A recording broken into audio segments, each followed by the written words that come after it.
TFM.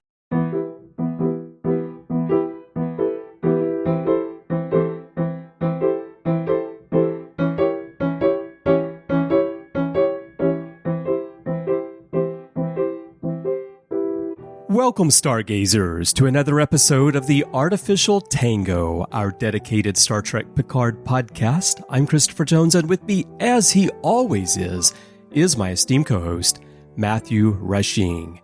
And Matthew, I hope you won't be too annoyed by the woodpecker that's outside my studio today. Well, Chris, the only thing worse than a woodpecker is a two-headed woodpecker. And so I guess we're recording from Nepenthe today? We are. Which is weird because this house looks like it's been created by some hipster country weirdos. But it is good to know that I'm better at Riker than something. I'm not only good in bed, but I'm also good at pizza. So there you go. Wow. That might fall under the category of TMI, Matthew. Well, I thought that a little bit about their comments, but, they've been married for a long time, so I'll give it to them. All right. Yeah. Well, okay, I'll save this for when we really get started, but it's related to what you just said right there. So everyone, we're going to be continuing our look today at Star Trek Picard Season 3 as it unfolds. This is Episode 8, Surrender. And Matthew, based on what you just said right there, there's something that Deanna says in that conversation that really made me do a little bit of a double take after she tells Will that when they came pretending to be him, they were charming, and she gives him the line, good and bad at pizza. But then after that, she says, I knew they were imposters the moment they arrived. And yet, apparently, she still slept with the Will changeling, even though she knew they were imposters. Did you catch that? I don't think that that's what actually happened. I'm pretty sure that's a joke. That's how I read it. Yeah, I think it's a joke. I hope it's a joke anyway. No, I mean, she was making yes, there, yeah. I think that the whole scene there between them was very interesting, that they started off in this kind of lighthearted manner, rekindling some of that charm and romance that they've had. But I think the thing that was great about this whole scene and getting to spend time with Riker and Choi together was to understand.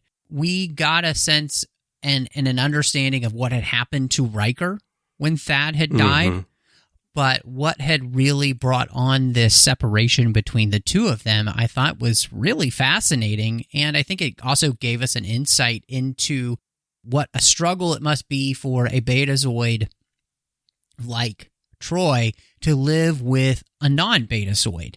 And the friction that absolutely caused for them.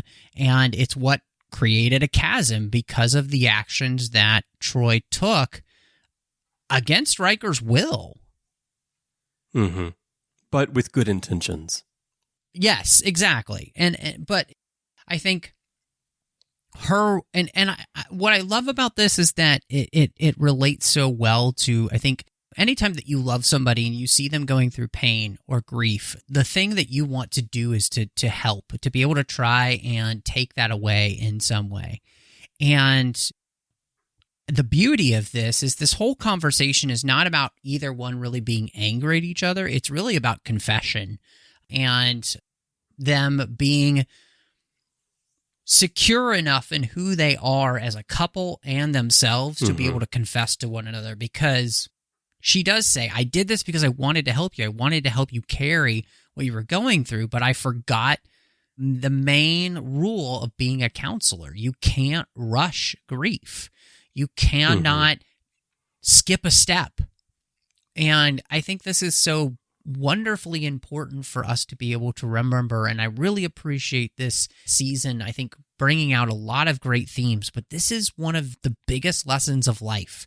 You cannot skip steps when moving through terrible, hurtful, painful things. You have to go through every step, because each step is important in the journey to making oneself whole.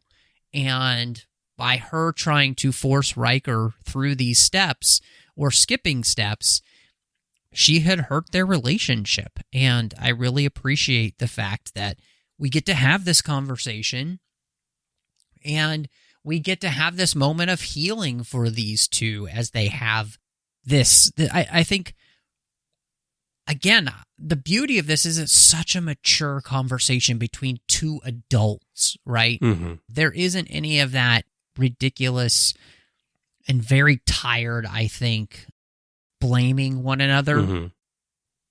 And I don't know, I was just really impressed by what we get here in the story for these And it was two. also compact, I felt, because there's a lot of stuff packed in this episode where we've got this with Will and Deanna, and then we've also got the Data lore stuff coming later in the episode on top of the big story that's going on. And heading into the final two episodes, which I imagine are going to be really big on the resolution of the plot line involving Jack, you need to resolve some of these things, like with Data and lore and with the Rikers. And so this was the time to do it. But finding a way to balance all that within the story, I think, was important. And I think they got the timing pretty good here because, like you say, it's a meaningful conversation. It's a mature conversation.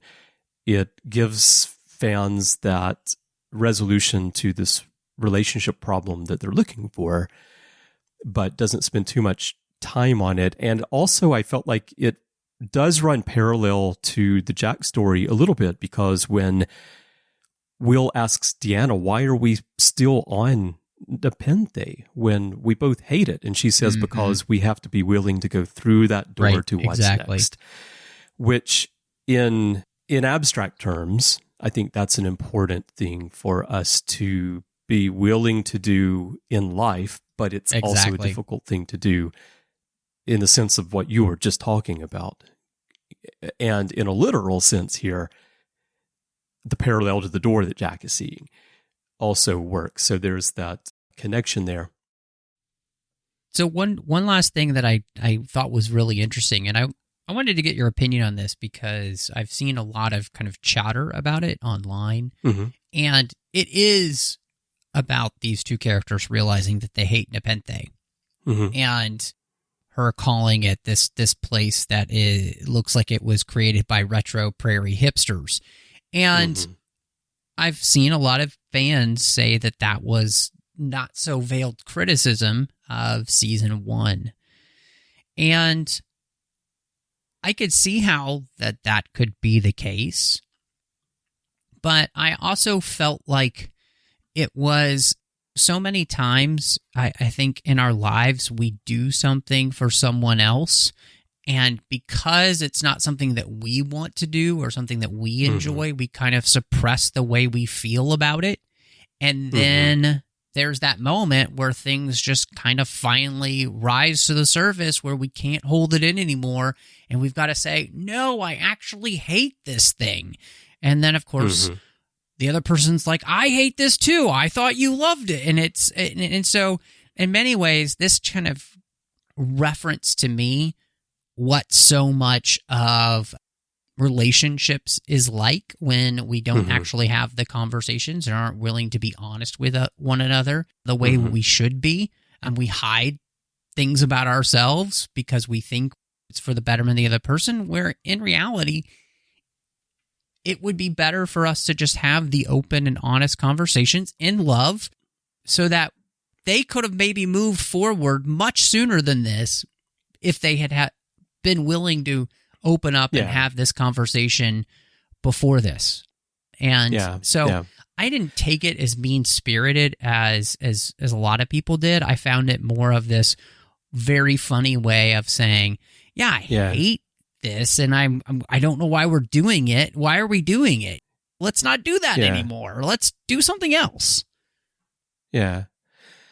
Well, I mean, when you're in a relationship, if you think that a situation is making the other person happy, even if you're not happy with it, you have a tendency to stick with it, right? Because you want your partner to be happy. So that makes sense. And I also think that when you settle into a situation and you settle into a routine, which they no doubt would have on a place like Nepenthe, where there's not a lot going on, right? You get comfortable in that, even if you're not thrilled with it, but it's your routine, and it takes real effort to make a decision to break out of that and do something different, especially if two people need to agree on that, and maybe you don't want to talk to the other person about it because you think they're happy, right? Right. You don't want to disrupt their life in that way. Why do people think it's a criticism of season 1? I don't understand that. Yeah, I've heard people say that they felt like it was pointed at Michael Chavon and those kind of things. And so, I mean, I don't know. I think people take things a little too seriously.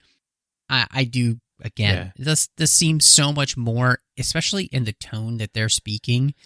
This is a moment when these two married people are finally breaking free of the shackles that they have put on their own relationship by not having honest conversations with one another, whether it's their hurts, their frustrations, or just plain honesty about where their lives have been in the last few years. And so I think it actually is very refreshing to see, and I think it's actually really well done in the episode because, again, anybody who's been in a long-term relationship before and or marriage, this is exactly what happens, right? And so I think these characters, it's been 20 years since we've seen them, and they've been married for a long time now, and these are the type of things that end up having to happen at this point in a relationship usually, especially if you want that relationship to last. Yeah, exactly. And not only have they been married a long time, but they were involved with each other for another 10, 15 years or more before that. So these are two people who have had a romantic relationship of some sort for 35 to 40 years. I don't get that at all. I didn't even think of that as being a criticism of season 1 in any way whatsoever. That's odd.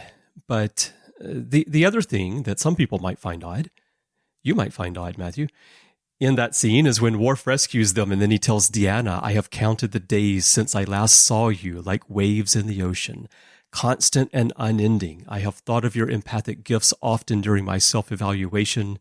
The work that I've done on myself, the level of sensitivity that I have achieved has been in more ways than one." And then Riker Will interrupts, "Is this a rescue mission or a continuation of the torture?" Now, I thought it was cute, and I thought it was the season is filled with little nods and homages to things from past Star Trek. And I felt like this was one of the cute ones of just acknowledging that there was that brief moment when Worf and Deanna had a relationship and it didn't go anywhere. But I didn't think it was anything more than that. I didn't think it was like Worf pining over her or anything. I think it was Worf just being honest in his newfound contentment in himself. I would say it might be the only place in the season so far where I felt like the writing was a little off, in all honesty. I felt like they maybe took it a little bit too far. Because I think that there's a way for Worf to be able to say what he's saying without sounding like a Shakespearean sonnet, which I don't feel like, I don't know, it didn't seem to really... Everything else this season has felt like a good extension of who Worf was, but who he is now. This one felt like, just to me, a little bit of a bridge too far. And to say, like, I've been counting the days, it rubbed me the wrong way because of his relationship with Jadzia. And it was like, why would you be counting the days when you had a marriage of somebody that you absolutely was in love with? And so that to me, I'm not saying that there was any ill will or anything. These writers, I trust them. I think they've been doing a great job. But here is a place where, in all honesty, I think a little bit of criticism is due. I don't think that it works the way that they wanted it to fully. Well, I don't think it feels like something that they wanted to do, like I said, as an homage, like a cute homage to that brief period at the end of season 7. But they didn't really think about, does it fully fit with the Worf that we've been portraying all season? Because I do agree with you, it does feel a little bit off in that sense. So it feels like, yeah, it'll be fun to put this in here, make Will uncomfortable. Yeah.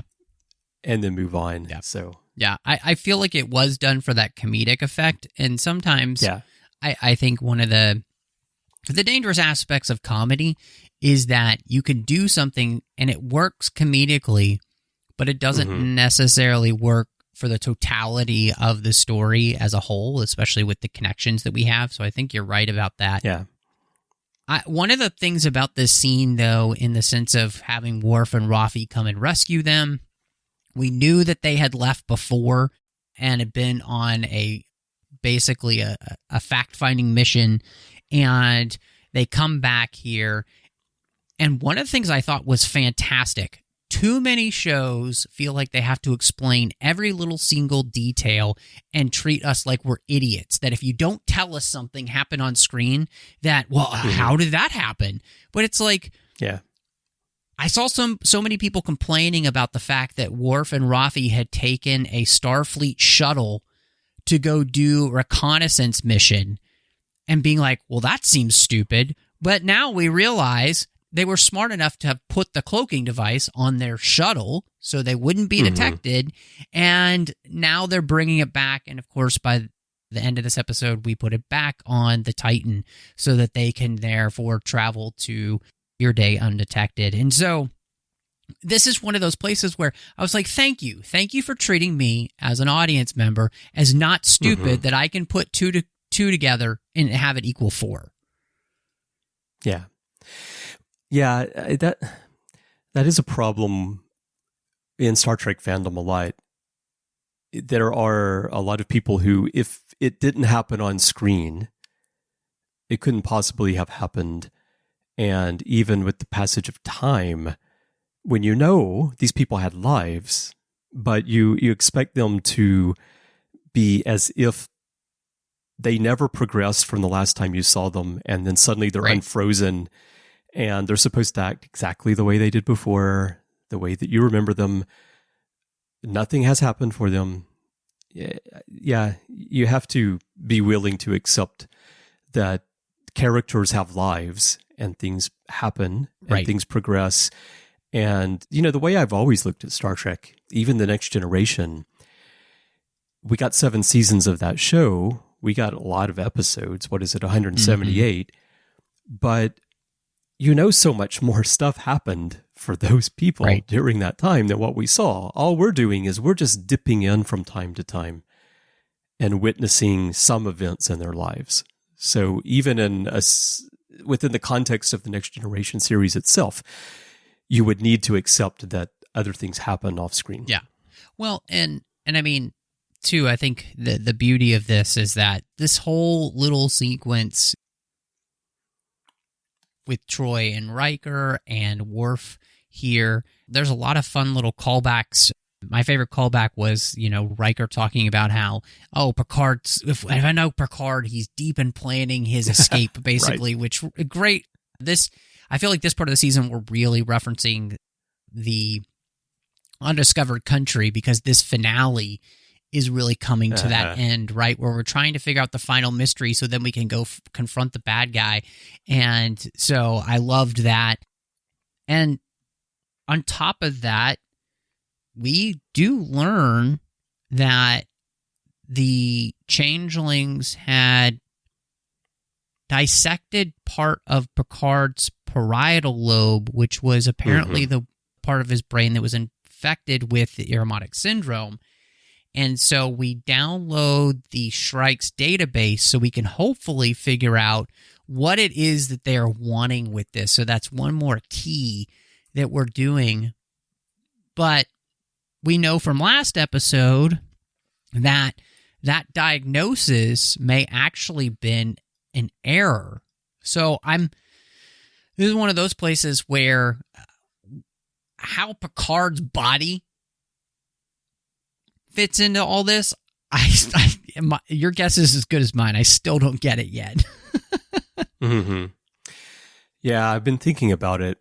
I have various ideas of how things might fit together. But as far as the parietal lobe thing goes and the Irumodic syndrome, Jean-Luc is diagnosed with Irumodic syndrome in All Good Things, if I recall correctly, which is important because it happened on the timeline after he was assimilated by the Borg and became Locutus.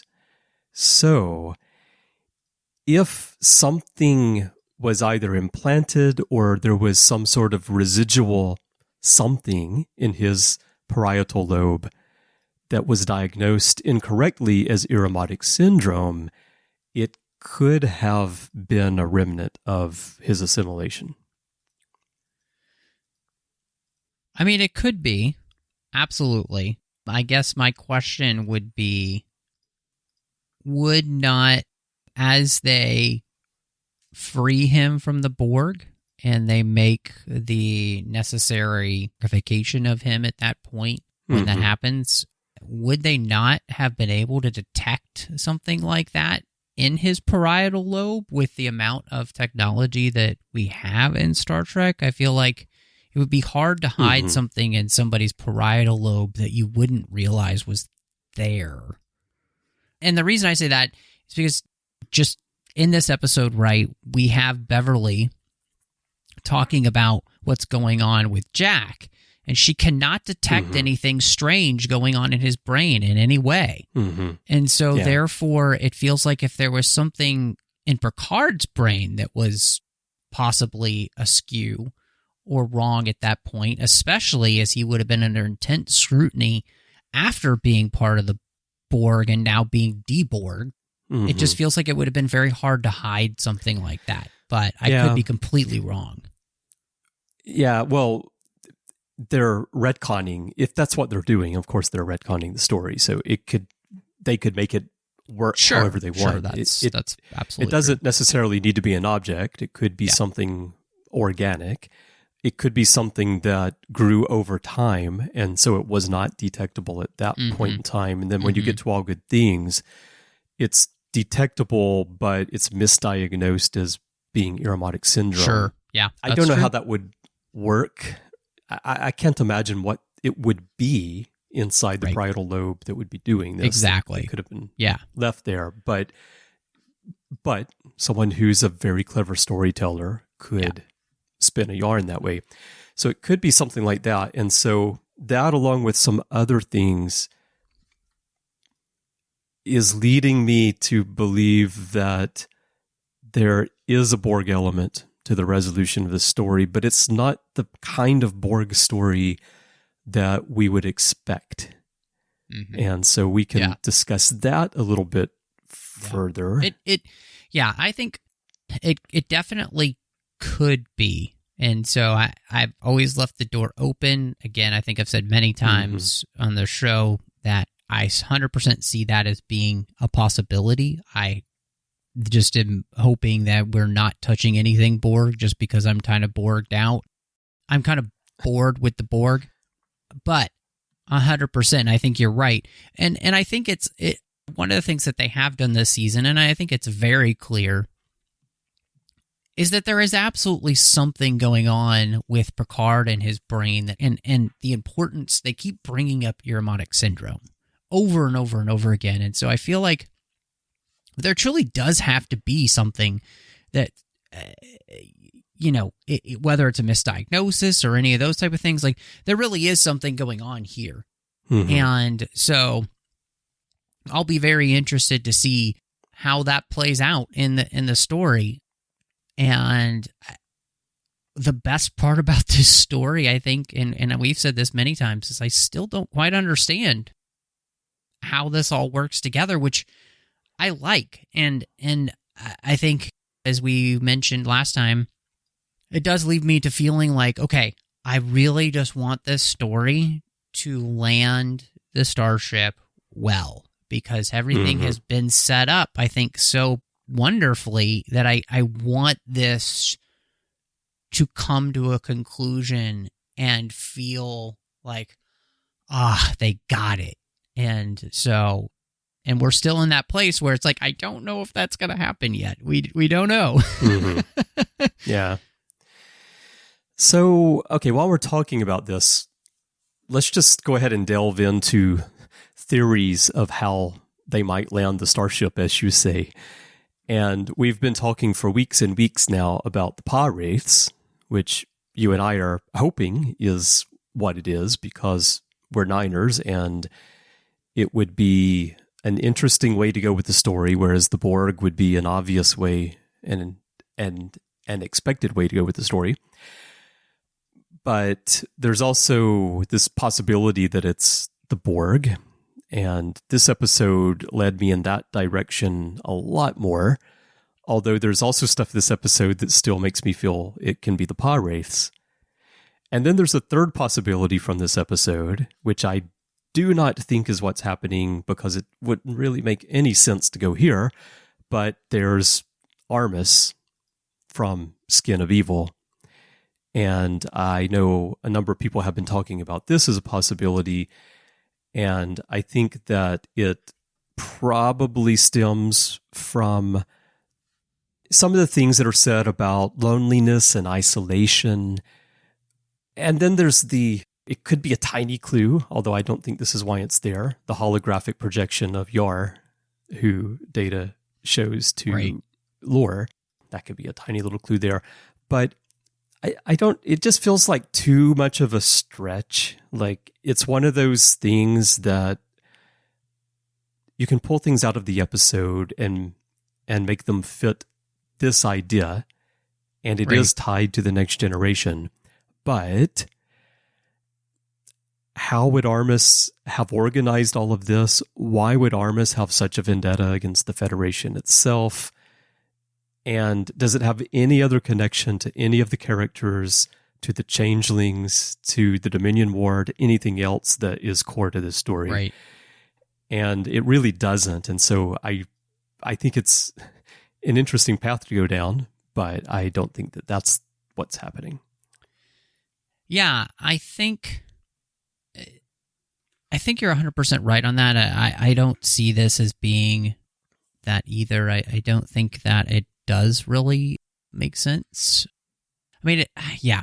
If you really, in all honesty, if you really wanted to completely shock, I think fandom, it absolutely could be.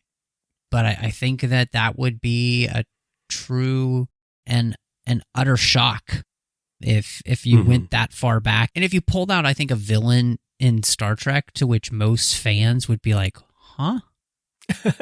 Because it's anybody who's a big TNG fan would get it immediately, right?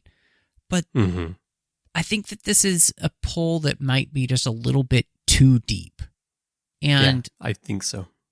Would lack the resonance that you would want for the big bad in the final outing for the crew of the Enterprise E, the TNG crew. I just think that would be too much in that sense. So yeah, I don't really see this being the villain, but I mean, it definitely could be. One of the things that I think throughout this episode is that I definitely saw places where I think that this is pointing to a lot of the theories that we've talked about, but at the same time, it could not be. Like, I have to be honest and say, I do kind of have a feeling that Terry and the rest of the writers might actually have something in store here that I've never thought of. And that's fine with me, I think, as long as they land the plane. Do you think they could possibly be combining our two theories, where there is a Pah-wraith and a Borg connection together somehow? I mean, I think that anything is a possibility at this point. Look, I guess it's probably just a good idea to talk about the Jack-in-the-Box since we're like dancing around him. So we might as well just dig into that.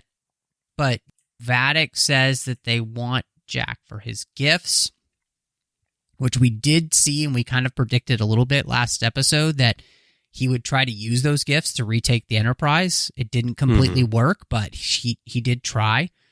She's aware of the voices that are in his head. She understands the isolation that he's been feeling. She talks about going from system to system, species to species, always feeling isolated. And now he's finally hearing these voices, and she knows that he's been seeing this red door. So she knows a lot about this, which is very interesting. Okay, and so about the red door, this is something I wanted to mention to you. I was rewatching these particular parts of Surrender, and then I went back and watched some stuff from the previous episode as well. And what she knows about what's going on really made me start thinking about her connection to him. And then there are a few things. For one thing, when the fact that she knows about the red door means that she has likely had the same visions that Jack is having, or she has some involvement with those who are creating these visions in him, and she knows what he's being shown because she knows that there's a red door. And she even says, don't you want to know what's behind that red door? And Plummer stresses the word red. It's like very specific that she knows what he is seeing. So how does she know what he is seeing? So then I roll back. When Jack comes on the bridge, she calls him baby boy. It sounds like a mother talking to a son, right? Oh, baby boy. And then, even earlier than that, when she takes over the bridge, Vadic sits down in the captain's chair. She looks very uncomfortable, and she starts messing with her left hand, where we've seen her peel off, or whatever, the face that comes out. She's messing with her hand a little bit, and then she looks kind of disoriented or uncomfortable. And then she says, I am Vadic. And she stresses the word am. The inflection is like, I am Vadic. And so I'm wondering if the face that we're seeing, the face is whoever's controlling everything. I think the face has some very clear connection to Jack, almost in a motherly sense, because Jack has been somehow created, as we've discussed over the weeks. And I feel like the face had taken over Vadic at that point, where the Vadic that we've been watching all season faded away. And what we're seeing from that point forward is the face taking over in using Vadic's body, sort of in the way that we see Jack controlling other people as well. And this is one of the connections that I feel supports our Pah-wraith idea, because whatever's going on, the face seems to be able to possess someone. Jack obviously can possess people. And that is something that we've not seen the Borg do in the past. So anyway, that's what I noticed in like going back and rewatching little spots many times about the face and Vadic and Jack and this connection, and how Vadic seems to be aware of what Jack is seeing and encouraging him to open the red door. Yeah, I think all the things that you mentioned make so much sense as to the idea that this is, again, Pah-wraith related, or in some ways something spiritually related. I mean, we also get Deanna talking about the fact that she sensed darkness the moment she came on board, not directly in Jack, but around him, ancient and weak, this voice that is not his own. And it's obviously clear. He says he's never been a changeling. He's never been in a change form. He doesn't. Again, too, Beverly would know what she's looking for now. So there's been nothing about him that's been physically scannable. There's something about him that is another dimension type of level as to what's going on. So to me, yeah. that means it can't be changeling. I don't think it's Borg related. So it either has to be something like a Pah-wraith and or an Armus or something of that nature, to which is so foreign to everything that we know and is detectable through scientific means that we can't figure it out. And no, and I think you did a great job of just kind of pointing out a lot of the ways that this does seem to connect with that idea of like changelings, the idea of like the Pah-wraiths and those kind of things. Again, I am struck by in this, though, that it's one of those things where I have this sense that we are just going to be, I think, surprised as to exactly what it is that, you know, Terry has up his sleeve. Yeah. And no, I think you're right. I think that's a good thing. I want that to be the case. Yeah. But I, you know, again, there's been so many places where, as we've been talking through this season, where we've kind of been right about some of the stuff. So it's like, I feel like there's stuff here that we're kind of right about, but that the actual fruition of the story is going to be all its own. Yeah, I think so too. And that's wonderful because that's what we want in a story, right? That's why I increasingly think like it's not going to be just that the Pah-wraiths want to possess Jack and use him to destroy the Federation. It's not going to be just that the Borg have been incubating Jack for some bigger plan to destroy the Federation. It's going to be more complicated than that. And so, I think we're right about some elements and wrong about others. And definitely, we don't know how they all connect. You mentioned spiritual realm, and there's another possible clue that has been in the season, especially early in the season.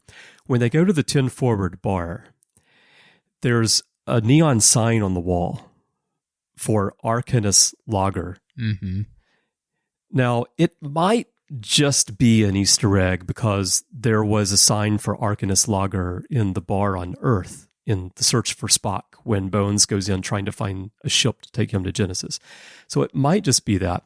But the name Arcanis comes from Latin, and it means secret, but it also often was used to refer to the mysteries of the physical and the spiritual worlds. And so I started wondering if that's just a tiny hint, because they could have put anything up there. Oh, yeah. And it probably is just the Easter egg to the search for Spock. But just knowing what the word Arcanis means and looking at the story that we're seeing and knowing that we feel that there is a spiritual world connection, possibly Pah-wraiths to it, it felt like, I mean, they're quite clever with the story, so that could be a little clue. Well, and so the thing that I like about that as an idea is that this is one of the ways in which I think paying homage to all of 24th century Trek would make sense. So even if it was not a Pah-wraith influence, right?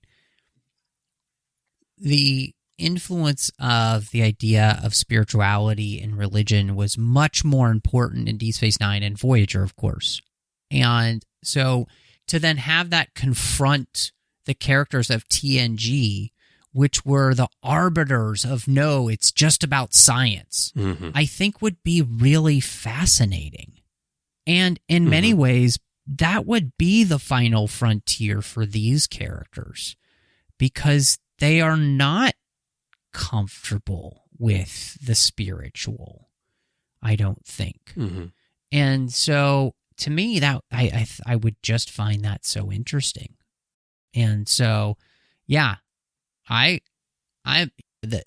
the possibility here that that's the case to me is very exciting. And I think that that is going to be the case. Whatever shape it takes, I do think that that's what's going on. There has to be something that's going on here that has nothing to do with a scientific answer that Beverly could have figured out just by doing some technobabble. right? Well, because she would have figured it out if there were. Exactly. Right.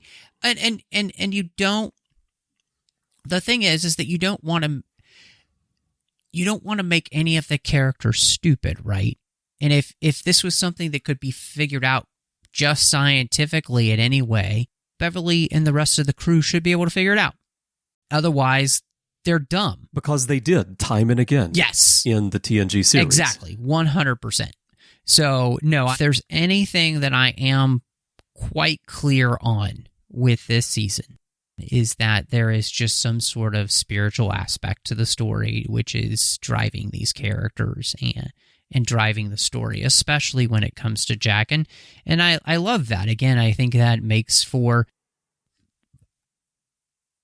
to me, probably the most interesting challenge for the characters of the Next Generation. Now, one thing that I also noticed when I went back and I rewatched the first 3 episodes last night is that in 17 seconds, there's that moment where Jack gets knocked out by the changeling, and he wakes up and Seven is standing over him, and she says, or her mouth is moving anyway. I question whether it's actually her saying it because it seems to be like a hallucination. Connect the branches. And we've still continued to be shown the branches, but we haven't focused on them as much in recent episodes as we did early on, where he would have these visions and the branches would come. And like even that vision that he had of himself going onto the bridge and killing all the bridge officers, the branches came across her face, right? The Hylian's face. And I feel a little bit like we've all forgotten about connect the branches at this point as we're speculating on what might be going on. And so I was thinking about, what do branches mean? What can they represent? And if you think about like dream analysis and what branches could mean, there are a lot of ways you could interpret that, but one way of interpreting it could be spiritual nourishment, where you're trying to make spiritual and emotional connections through relationships with people and trying to build these connections. And then I'm thinking about some of the dialogue here where Vadic tells Jack, "You've heard them, haven't you? The voices. What's that like? After years of solitude, silence, then finally so many voices. I can help you put the pieces together, the answers."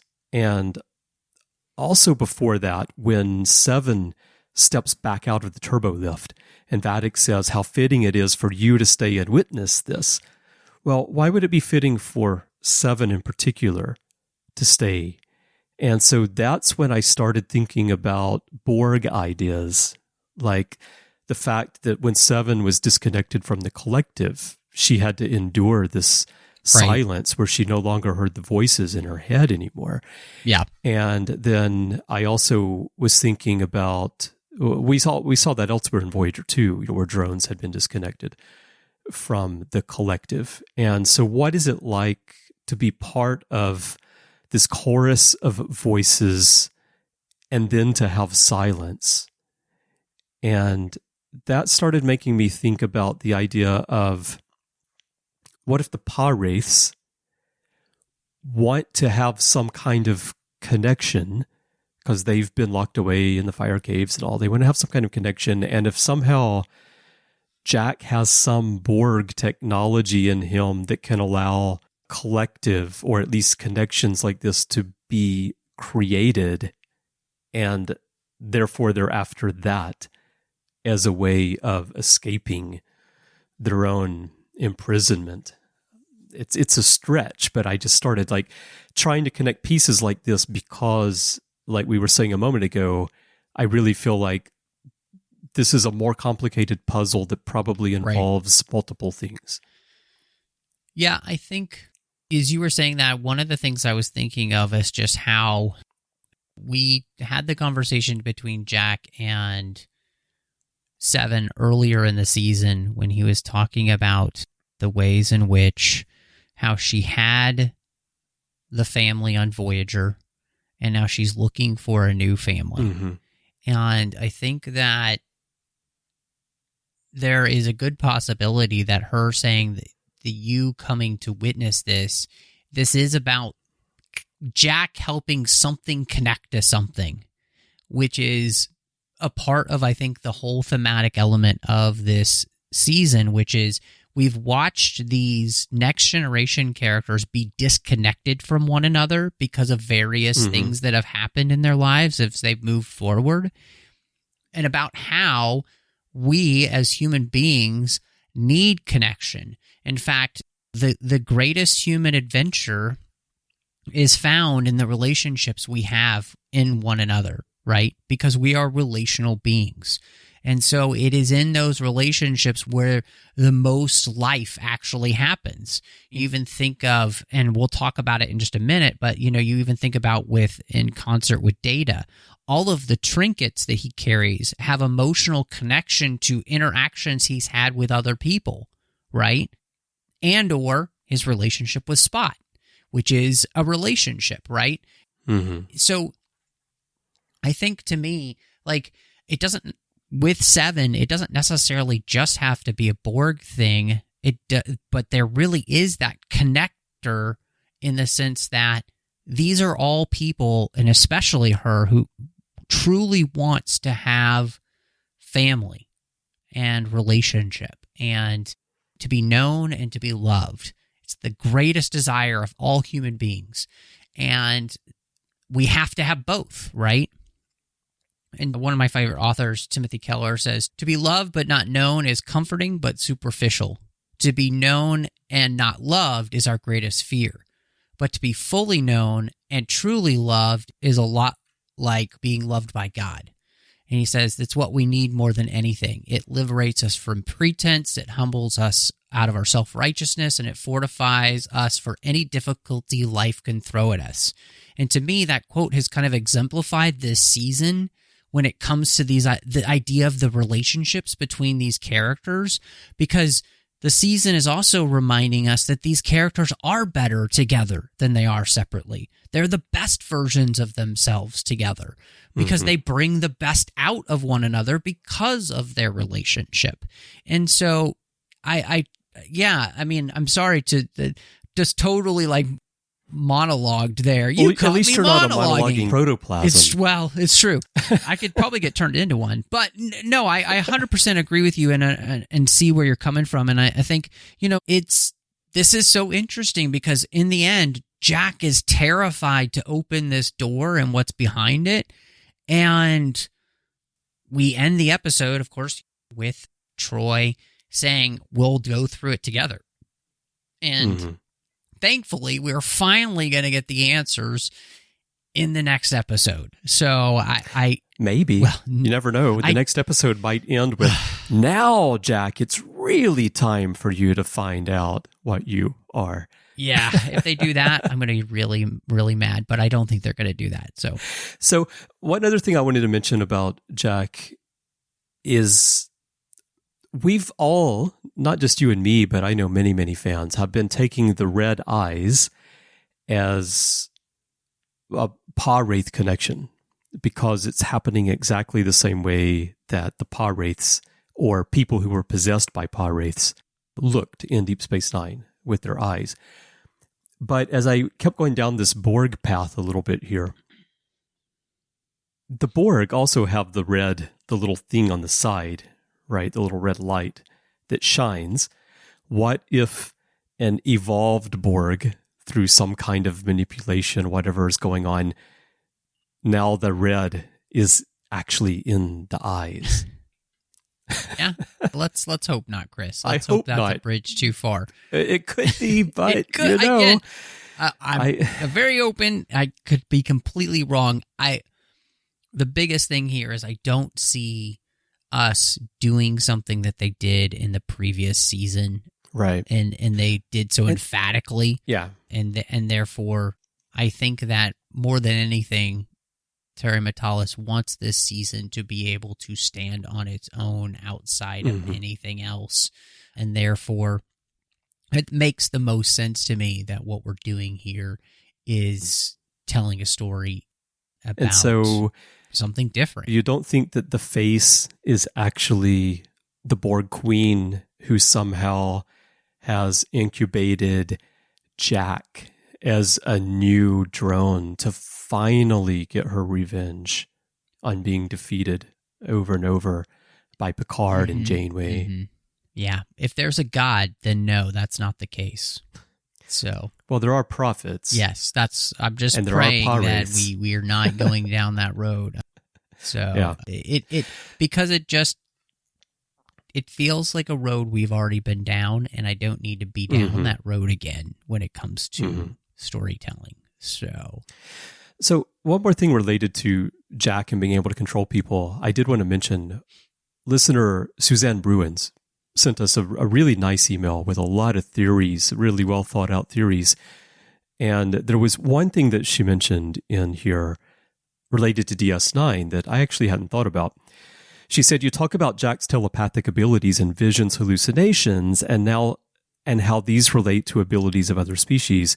It also reminded me a bit of the DS9 episode Things Past, where Solid Odo accidentally drags Dax, Garrick, and Sisko into a telepathic version of the Great Link. Even though his body is humanoid, his mind can still link with others in some way. What are your thoughts on this? Thinking about the idea that Jack could be some kind of human changeling hybrid.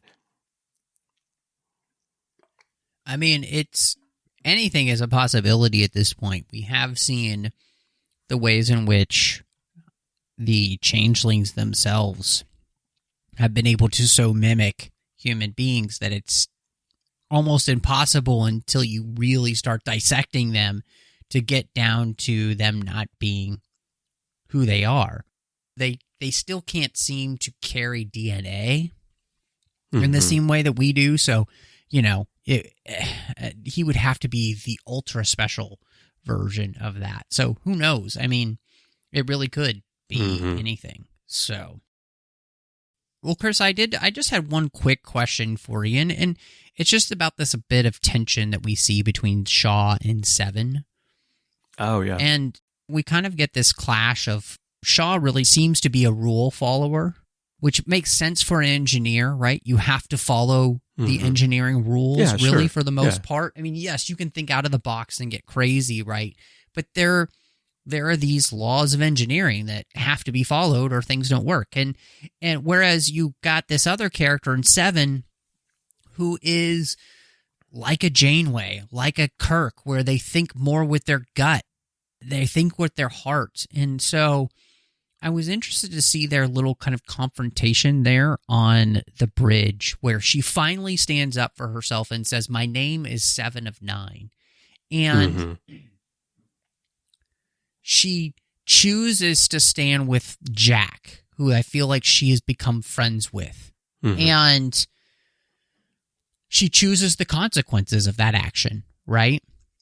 Because she's choosing to face the consequences of the fact that she did not blow the turbo lift. And then once we free the ship of Vadic and Shaw comes out, he allows Seven to take this one, which is to be able to blow up the Shrike. And it made me wonder, are we seeing in those moments the equilibrium happening there a little bit with these two characters where they maybe finally understand one another because Seven has finally just stood up to him and said, this is my name. Call me by my name. Yeah. Say my name, say my name. Yeah, I don't know for Shaw that would really move him. I think I'm curious to see what happens with Shaw because Matalas has said that there is a redemption arc for Shaw, and I don't feel like I've seen it yet. Right. He's gone along with everybody because he kind of has to, but he has repeatedly fallen back into Yes. the Shaw that we saw at the beginning of the season. And I think what might end up happening is that in the end, they're going to save the day. I would expect they will, because it would be odd for a Star Trek season or series to end with the complete destruction of Star Trek. So I imagine that they will save the day, and that will only happen because they didn't follow the rules, and they did think outside the box, and they took chances. And maybe when it's all said and done, Shaw will realize that the path that he was on is not a path to success, is not a path to greatness or solving problems in a critical moment. It's a path to surviving, maybe, in most situations, but not in the one they found themselves in this season. And so he might come around at the end. So, a lot of people have been wanting the Star Trek Legacy spin-off series with the Titan and with Shaw and Seven. As they should. Which I think would be, I think it'd be really interesting. But some people have questioned, like, how would that work given the animosity between the captain and the first officer? How would Seven just forgive the way that she's been treated by Shaw? And I think that the way that might work is what I just described, is that in the end, Shaw will come around, because Seven is not going to change. Right. And she shouldn't change. I think Seven is a teacher to Shaw, and he will realize that in the end. Yeah. Seven's character makes a lot of sense, because Janeway was like a mother to Seven. And so in many ways, Seven, she sees things very much in the way that Janeway did. If Janeway had acted like Shaw, she would have never gotten her crew back. They would have been stranded in the Delta Quadrant. They probably would have died. It was only by being willing to bend the rules, adapt to the situation, break the rules completely when necessary, that they were able to survive. Yeah, exactly. And that's the ship that Seven lived on. That's the ship where she found herself after she was separated from the collective. And so it makes perfect sense that that's how she would be, because Janeway was her role model, as were other crew members of Voyager. Right. Plus, I think it's just in her DNA, too. It just seems like who she is. I think if Annika Hansen had grown up and never become a Borg, she would have this strong personality as well. That's speculation, but it feels like that's naturally who she is. Yeah. No, I definitely agree with that. I look at my own daughter, who's that kind of very strong, ever since she was little, that very strong-willed, strong personality, can take care of herself kind of personality. So, yeah, I think that's probably what I see there. I don't think her standing up to him and saying, "My name is 7 of 9," is going to make him go, "Oh, yeah, you're right. I really shouldn't treat you like that." I guess it wasn't just the idea of like, her standing up and saying, "This is my name," but I felt like he challenged her and living up to the consequences of her actions. And I felt like her being willing to stand with Jack and face the consequences of her actions with him, regardless of what came, in the sense of, he tells her, you're not going to make a difference here, right? This is not going to help. And that she is choosing to say, regardless of whether or not this helps, I'm not leaving somebody behind, basically. I'm standing with my crew and with my friend. And in that, I think, I'm wondering if that's the thing that helped him kind of see, okay, this is who this person is, and I respect them for that in a way that I haven't respected them before. So, and whether or not it's the full resolution of that story, it seems like it was a part of a stepping stone to them finding a better equilibrium, because again, 7 shows herself to be, I think, a character much in the vein of somebody like a Kirk or a Janeway who loves their crew and thinks of them as family. Even a Sisko, honestly, right? Picard was the only captain, I think, who felt like so removed from their crew. Even Archer. And my wife and I are watching through Enterprise. We're in the second season. We're behind where we are in Warp 5 right now, so we're in season 2. And it's her first time. But Archer's very much like that as well. So I think that's just a fascinating thing. And it's a storyline that I'm very interested to see play out because Shaw has become, I think, a more nuanced character than he was at the beginning. And so I'm hoping that will continue. Yeah. Yeah. I think it will. And I think Shaw will change by the end. It's just a slow process for him. Well, one other big thing we need to talk about before we get to the end here is data and lore and the new improved data that can use contractions. And what did you think about how they resolved this whole idea of the new android body that has both data and lore inside? This was interesting because I think this is an area which I was not surprised whatsoever. Everything played out the way that I thought it would because it's the only thing that made sense. And I think it made narrative sense and it made thematic sense. And I just love the way that Data was able to make it happen in the sense that he willingly gave up who he was to his brother. And by his brother taking that into himself, he became Data because he was giving away pieces of who he was. So he wasn't actually dying. He was just becoming Lore, and they were becoming one. And I thought it was great. I mean, what was interesting, too, is the way in which this allows the character of the Data that we saw in Season 1 to have existed and had their desires come to fruition. This Data is obviously a backup of Data, so not completely the entire Data that we knew, but close enough. And in many ways, Data has finally become a real boy.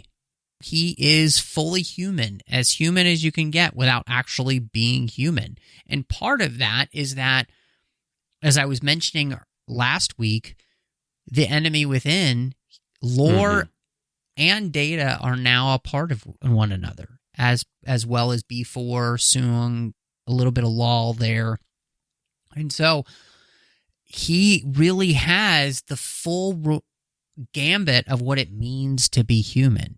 A lot of people have made comments like, well, Data had humor before, and it's not like Data didn't feel before. He had the emotion chip, right? But there was still a part of Data that was missing. And so now Data, when he feels, when Geordi asks, how do you feel? And he says, I feel. He feels with the entire range of what it means to be human. The good, the bad, and the ugly, right? Which is what it means to be human. And so I thought this resolution It's evolution, my dear Watson. Exactly. And I thought it was fantastic. So did it work for you? Yeah, I think so. I'm thinking as you're talking, I'm just thinking about the evolution of Data, and I'm also thinking about artificial intelligence now because it's such a hot topic these days and so forth. I'm thinking about what it means to be human and what was lacking in Data and what was lacking in Lore. And of course, there's the failed B4 experiment, but what Soong was trying to do from the beginning. So he creates Lore, who the colonists felt was too human and kind of scared them. And so Lore is deactivated, or at least that's the story that we get from Lore. And then Data is created, but Data doesn't have the emotions that Lore had, which makes him easier for the colonists to accept, but makes him less human.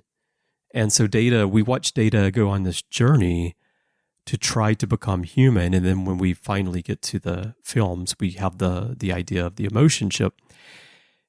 But what does it mean to be a person? What does it mean to be human? And I think what we get here plays in well with what we're seeing in all of our other human or alien, anyway, biological characters in this season of, I think last week you said there's so many people who are broken or things are broken and we're bringing them back together. And we're seeing how pieces fit together and how they complete one another.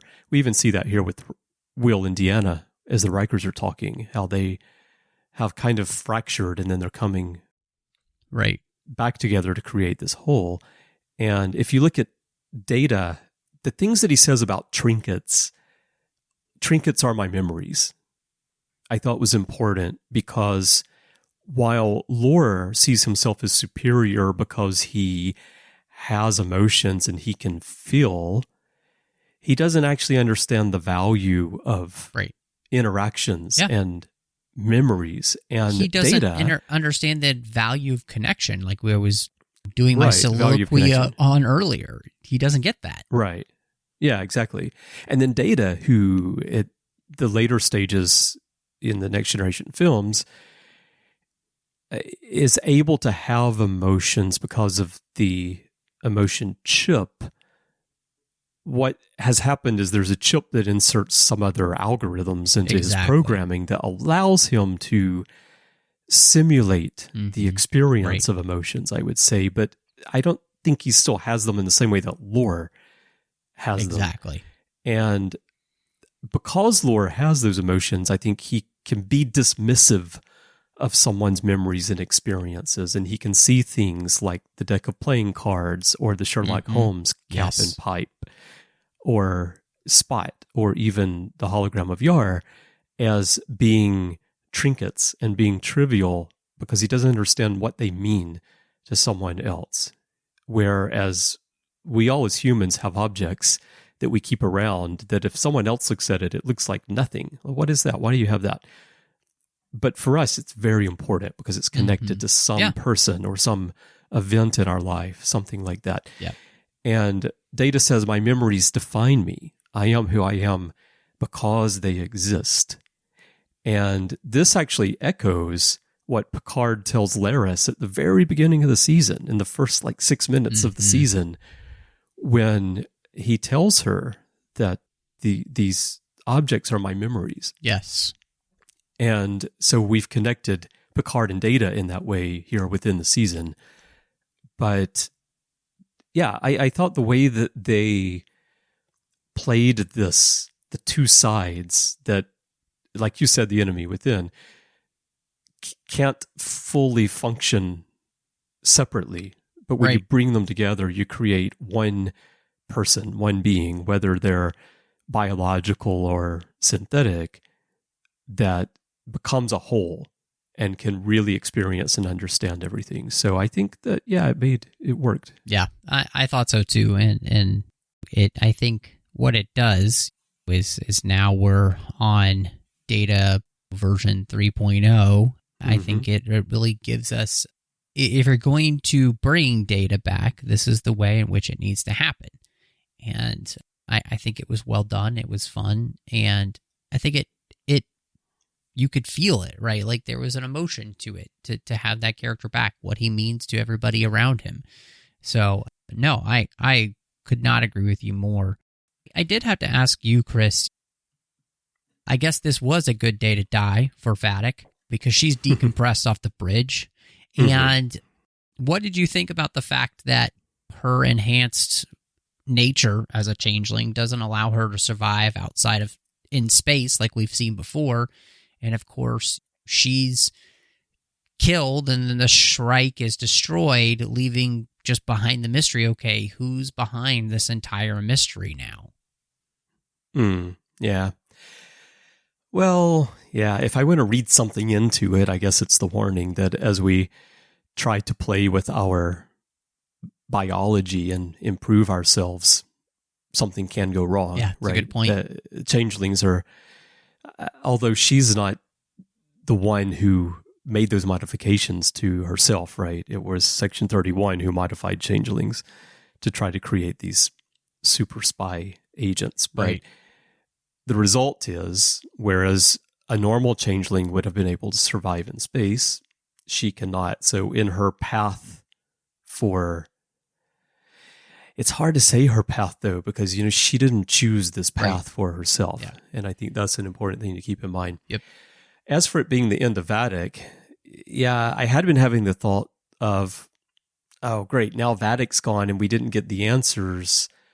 But what I was explaining to you earlier about my theory that the Vadic that we had been watching had already gone at the beginning of this episode, and the face had possessed Vadic. The face is the one with the answers, and I think the face still exists because I think the face is possessing Vadic's body from afar. And so even though the physical body of Vadic is gone, and that changeling is gone, what was controlling Vadic is still out there and is on the other side of the red door, and we're going to find out. Yeah. I mean, it was a great moment, though, when she's like, fracking solids. And I thought that was wonderful. It was well-earned moment there for that character, and her death, and then getting to see the strike destroyed. I think all of that really worked, and I loved it. I thought it's what it does is it frees us up now to truly be able to then focus on the enemy that has been there the whole time that we haven't been able to figure out who it is yet. And that's exciting to be at that point of the season. As you mentioned earlier, we're getting rid of excess story now so we can focus on the end, and that it can happen without us feeling like, oh, well, we didn't really touch on. So I love that, which is, I think, part of this season. Right before we get to the ratings, first, the beauty is that we finally get the entire crew come together, right? And they're in the same room, and to me, this just feels like this is the way you do a love letter and a swan song to these characters of this magnitude.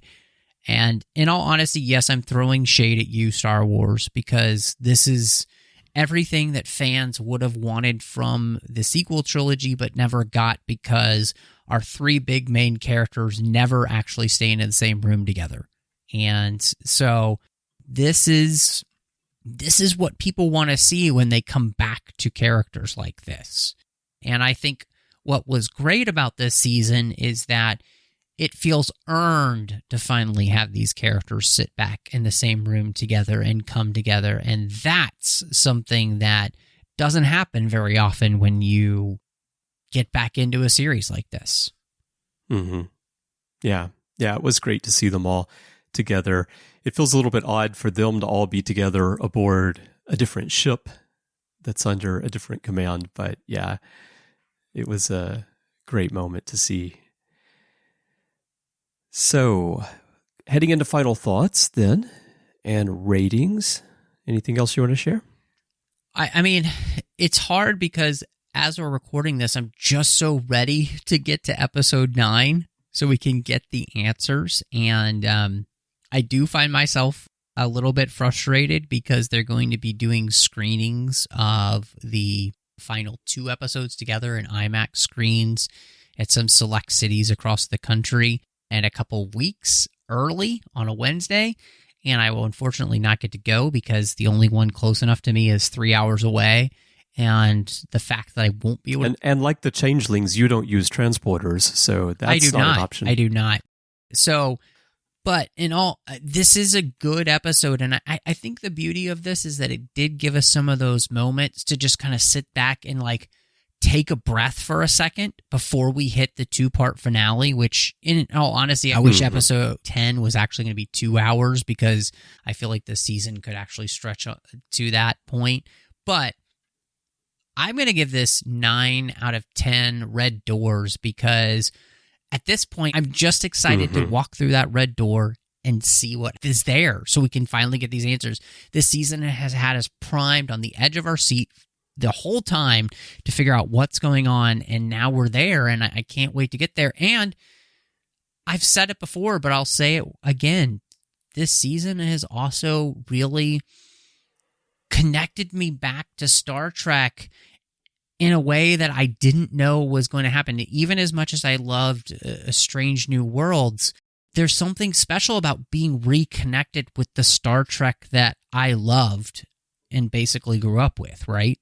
And to have that back and feel like this is doing that justice is fantastic. Yeah, I think they did a really great job of wrapping up the character stories as we've discussed to get us set for that big ending here. And you mentioned the red door there in your final thoughts. And for me, that's just the last thing I'll mention as my final thoughts is I'm just really looking forward to finally going through that door. And I'm especially looking forward to getting on Twitter and seeing everyone's reactions to the fact that when the door opens, we're actually going to step through into Sigourney Weaver's refrigerator and find out that Zool is the one who wants Jack. Oh, that's what it was. That's what I thought. We were going to step into the red door and just see a candle there and realize that this is Beverly's grandmother's candle. Jack is the love child of the ghost. Exactly. Yeah. Exactly. So, which is just as, if not more terrifying than Zool. So, yeah. But seriously, I'm curious to see what's on the other side of the door. I think it has to have a spiritual element because it is like a metaphysical thing here to step through this door. And we see it's a red door, and we see through the keyhole that there's something on the other side. Looks like it could be fire. We've seen Jack's visions where he sees what appears to be a city being destroyed. And even in this episode, I think we see that again, where they're kind of flickering back and forth what might be behind the door. So I'm just wondering what that realm is. Could it be the fire caves? Could it be something else? I'm not sure, but I think it's going to be very interesting to see. I do think that the face is going to play a role because, again, the way that I believe it was the face talking through the body of Vadic in this episode, it really sounded like a mother talking to Jack. Well, and so the voice that he hears is Beverly's voice much of the time. So, yeah. And let's not forget that Beverly, especially through much of the TNG, had very red hair. So we've got that red element as well. But yeah, I think it's going to be fascinating to see. And so I'm going to give this episode 8 Nepenthian Red-Winged Banshees. All right, everyone. We would love to hear your thoughts on Surrender. There are many ways for you to share those with us. Perhaps the best way is to go to Facebook and join the Babel Conference. That is our listeners group. It's there to extend the conversations beyond the podcast, so it is a closed group. And if you're joining for the first time, please answer the questions and agree to the rules of the forum so that I can let you in. You'll find a post for this episode on the timeline. You can share your comments with Matthew and me and fellow listeners right there. We've had great chatter about the last few episodes in particular, so we really invite you to come join into that discussion. And if you are joining for the first time and need to find it, just type Babel, B-A-B-E-L, into the search field on Facebook, and it should come right up. If not, just type the Babel Conference, and you'll find it there. You can also send us email if you'd like to do that. Just go to our website, trek.fm/contact. Use the form you find there, choose to send to a show, and choose the Artificial Tango, and your message will dance its way right over to Matthew and me. And, of course, you can find us everywhere on social media. Our username is TrekFM. And if you'd like to help us keep this show and everything that we're doing on the network going, we could really use your help. To find out how to get involved, how to support the network, please visit patreon.com/TrekFM. That's patreon.com/TrekFM. You can become an associate producer. You can get involved in other ways. We could really use your assistance, though it does take a great deal of money to produce and distribute these podcasts. And we would not be here without your help. So thank you so much to everyone who is supporting us right now. And lastly, if your podcast app of choice allows you to leave a rating and a review, we would love to get that from you as well. Now, Matthew, when you're not designing houses with a cabal of retro prairie hipsters, where can people find you? Well, it sounds like a house out of hell, Chris. But you can find me. I'm just kidding. It actually sounds like something I would love. But you can find me. A house out of the fire caves. Right. Just as long as it is not the fire caves. You can find me all over social media under the name Mount Rushing02. Twitter, Instagram, Letterboxd, and Vero are the best places to catch up with me. Of course, I am here on the network. We've got a whole other side of the network devoted to everything outside of Star Trek called the 602 Club, and we definitely hope you'll join us over there. It's an absolute blast getting to talk about all of those fandoms we love outside of the Star Trek universe. You can also find me with Chris. We're doing The Orb, our 30th anniversary rewatch of Star Trek Deep Space Nine. Warp 5, our 20th anniversary rewatch of Enterprise. Saddle Up about Strange New Worlds, and hey, that's coming back this summer, so we're so excited to be diving back into that series, and literary tracks about the books and the comics of Star Trek. Over on the Nerd Party Network, you can find me doing 2 shows. One is completed. It's called Owl Post with Dre Kaufman. Talked about every single chapter of the Harry Potter series, one chapter at a time. And last but not least, you can also find me doing Aggressive Negotiations with the great John Mills, talking about Star Wars each and every week. Now, Chris, when you're not worried about getting excommunicated from a starship but via the view screen, where can people find you? Yeah, I'll tell you, that has got me nervous. Now, every time when I'm driving my car, I'm worried that my front windshield is just going to open up and I'm going to fly right out of it. And it's going to close back behind me. Oh, man. Yeah, it's kind of scary. But it's terrifying. Yeah, when I'm not worrying about that, you can find me elsewhere on the network doing all those shows with you, as you mentioned. You can also find me with Larry Nemechek. We do the Ready Room from time to time, and also I'm in many episodes in the back catalog across lots of shows. And if you'd like to chat with me about Star Trek or Japan or music or football or whatever, you can find me on social media. My username everywhere is C. Bryan Jones, letter C, and Bryan with a Y. Twitter's where I'm most active, but you can also find me on Mastodon on the Trekkies.social instance and all around in social media. And I look forward to chatting with you there. Well, Matthew, I can't believe that we have finally reached the start of the end, the big finale. So I'm looking forward to next week when we should finally hear from the voices. Well, Chris, I can't wait till that happens. Frackin' solids.